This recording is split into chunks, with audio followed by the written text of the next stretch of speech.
విధంగా రాయను. ఇది నా బేసిక్ కండిషన్, నా పరిమితులు అవి. స్త్రీని అవమానపరిచేటట్టు రాయను. ఇవాళ ఐటమ్ అనే మాట ఈ దేశంలో తెగ చెల్లుతుంది. ఇవాళ ఐటమ్ అనే మాట వాడుతున్నారు. స్త్రీని ఐటమ్ అనడానికి సిగ్గు లేదా మనిషికి? తన ఉనికికి ఆధారభూతమైనటువంటి స్త్రీని ఐటమ్ అనడం.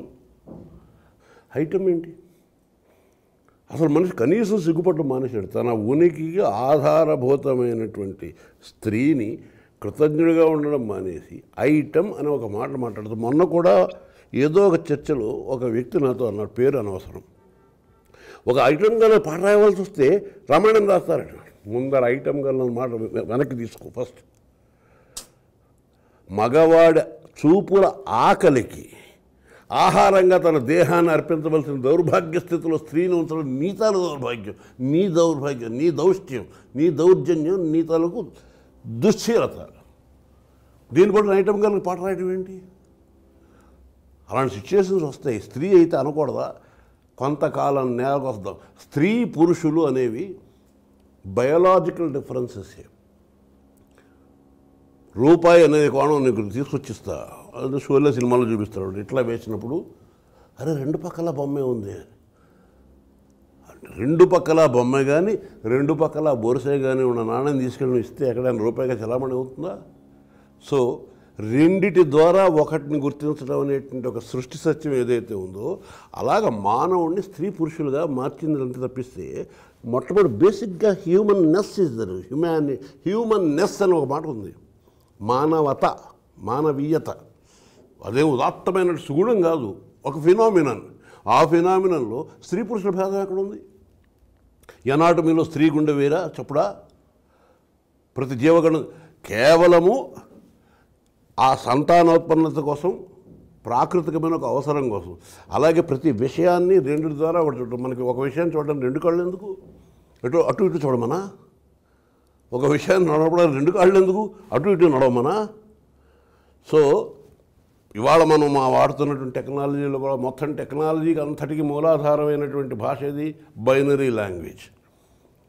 0-1 అనే రెండింటి ద్వారానే కంప్యూటర్కి మనం కావాల్సింది ఏదైనా అందజేయగలం. రెండింటి ద్వారానే ఒక ఉనికిని కనిపెట్టడం అనేటువంటి ఒక తాత్వికమైనటువంటి ఒక గొప్ప విషయం చాలా ఇవాళ.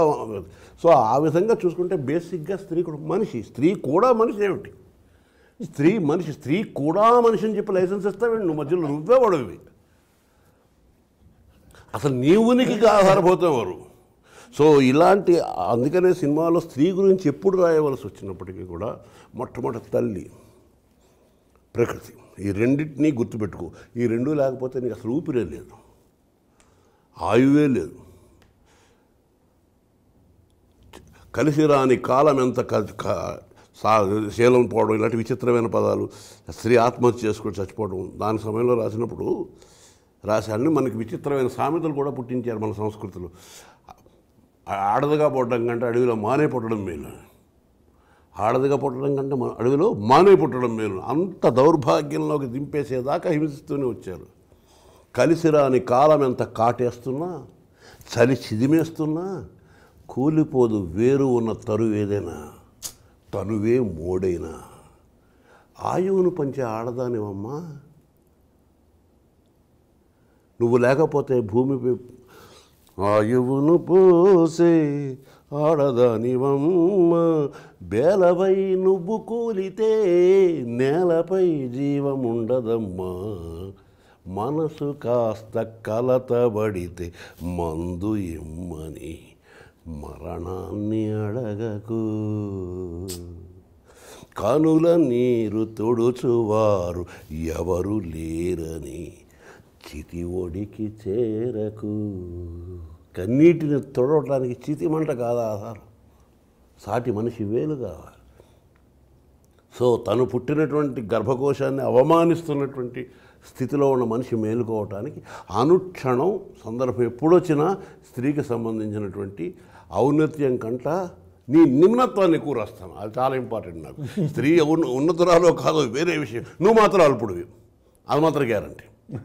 చాలామంది ఒకసారి నా దగ్గరికి అమ్మాయిలు వచ్చి సమాన హక్కులు అంటే ఒకటే మాట మాట్లాడిన, అమ్మ మీకు మగాళ్ళతో సమాన హక్కులు మీకు కావాలి అంటే మీరు కనీసం 10 మీటర్ల కిందికి దిగి రావాలమ్మా.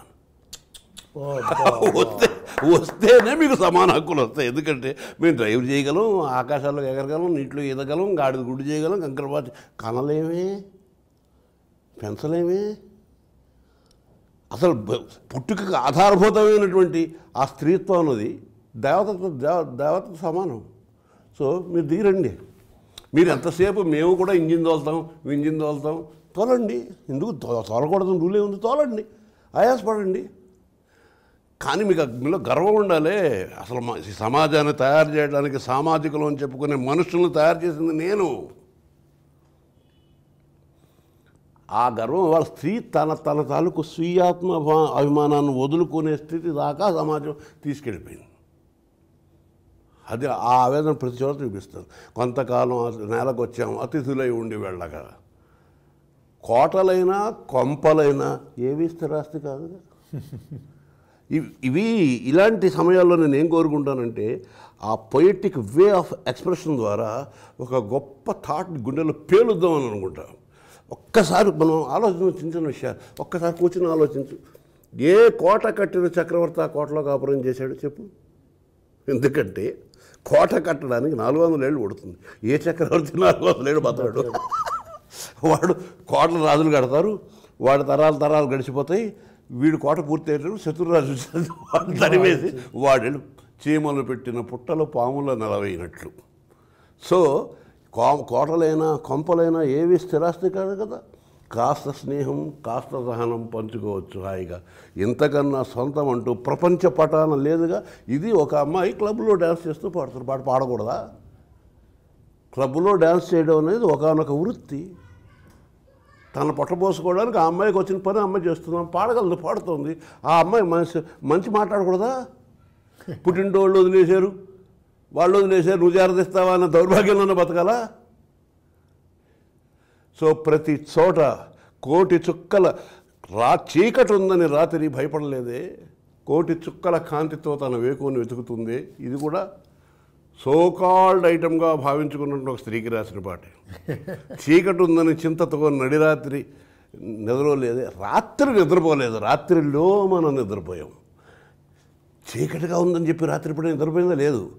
అది వేకుని వెతుకుతుంది. ఎలాగా? కోటి చుక్కల కాంతితో. ఇది ఎవరికి రాసా? వాళ్ళకి రాశారు. సో అవకాశం దొరికిన ప్రతిసారి ఆ గౌరవం